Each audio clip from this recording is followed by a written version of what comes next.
pagi puncak Bangku Rancah. Kita bisa lihat 1000 triangulasi.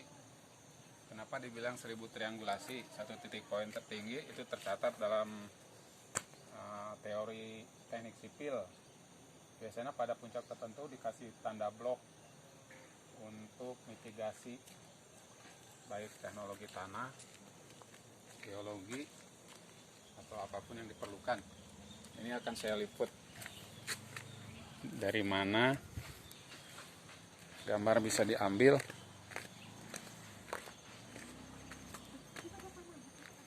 Nah, kalau kita hitung satu puncak pertama yang sebelah kiri, puncak kedua di sebelah kanan, dan ternyata jauh di sana juga banyak puncak-puncak yang kita bisa dirikan triangulasi. Menurut teori sipil yang pernah saya pelajari, itu sangat bagus untuk menghadapi kerentanan dan mitigasi bencana.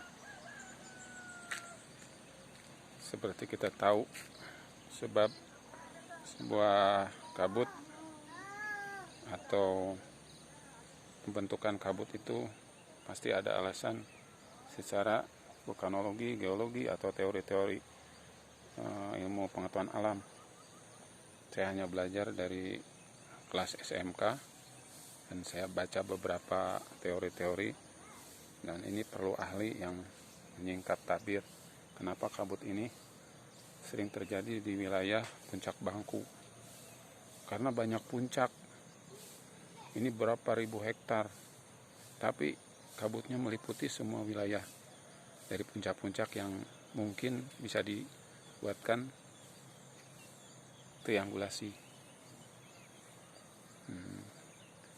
Kalau saya sebagai orang awam yang tidak seberapa banyak ilmu, hanya dari membaca sekedarnya, kenapa bisa terjadi kabut setebal ini pada puncak-puncak bukit yang menjauh di sana hingga ke lokasi yang terdekat pada kamera saya ini.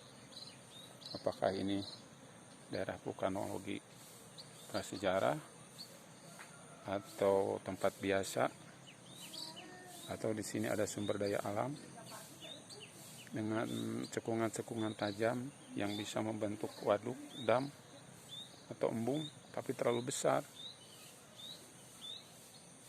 Walaupun ini hanya beberapa kecamatan, tapi jarak antar puncak ini bisa ribuan hektar. Teman-teman yang suka meliput atau membuat vlog tentang alam, yuk kita cari data, kumpulkan data.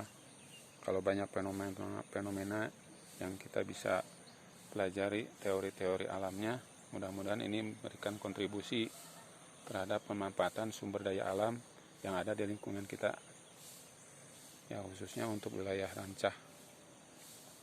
Kalau wilayahnya di Ciamis, berapa kali balikan kamera saya liput dari kiri ke kanan dan sebaliknya, awan bertambah tebal.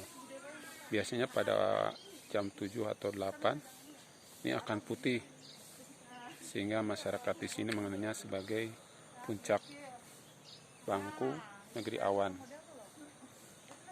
Untuk para ahli geologi yang boleh kasih pelajaran kepada kami, silahkan datang ke sini agar masyarakat lebih peduli tentang fenomena alam yang berkaitan dengan sumber daya alam.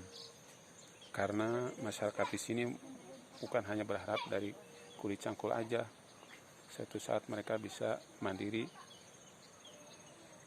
secara ekonomi, bukan hanya sebagai penerima kompensasi, tapi mereka juga dapat mengelola secara paripurna. Demikian, saya nggak bisa panjang lebar lagi. Harapan saya kepada pemerintah terkait yang terhubung dengan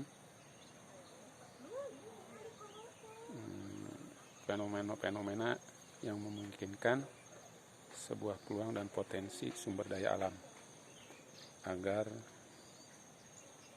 responnya bisa diharapkan di masa depan. Demikian, Harmianto Muhammad membuat liputan sederhana di puncak Bangku, Ciamis. Assalamualaikum warahmatullahi wabarakatuh. 29 April 2022, hampir setengah 7. Cuaca mudah-mudahan cerah dan awan akan semakin tebal.